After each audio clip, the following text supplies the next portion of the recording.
The binomial theorem states that the sum of two numbers, a and b, which are elements of the real numbers, raised to an exponent, which is a natural number, can be written as a sum from r equals 0 to n, where the binomial coefficient can be determined using the combination formula.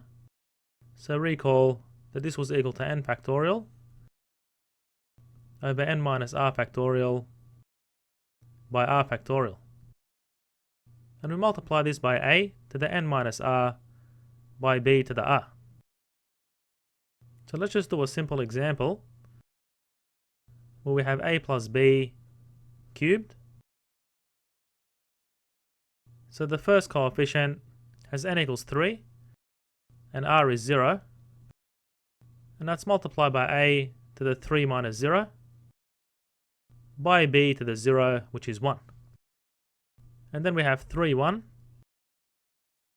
and a to the 3 minus 1 is a squared, and b to the 1 is b.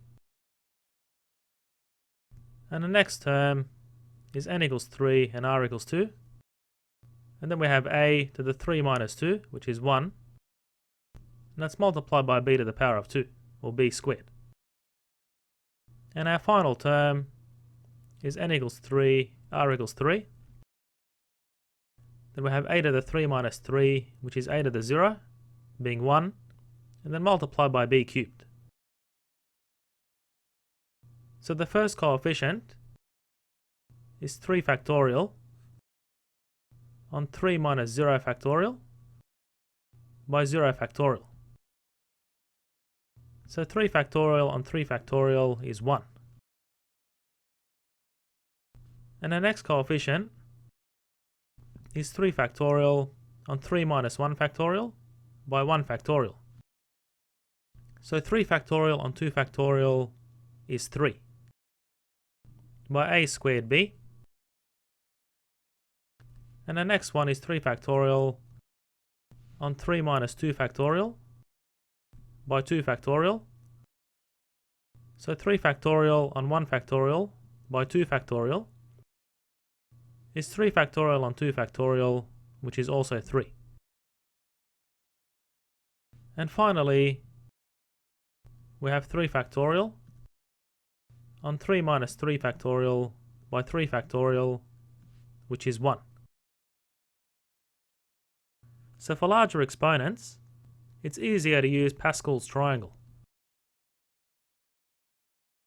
which shows a pattern in the binomial coefficients. So when n equals 0, the coefficient is simply 1, because we'd end up with 0 factorial on 0 factorial. And then when n equals 1, the binomial coefficients are 1 and 1. So try to verify this yourself. And then you'll see a pattern in this triangle starting from n equals 2. So you just keep putting 1s on the outside and then summing up the numbers from the previous row. So 1 plus 1 is 2.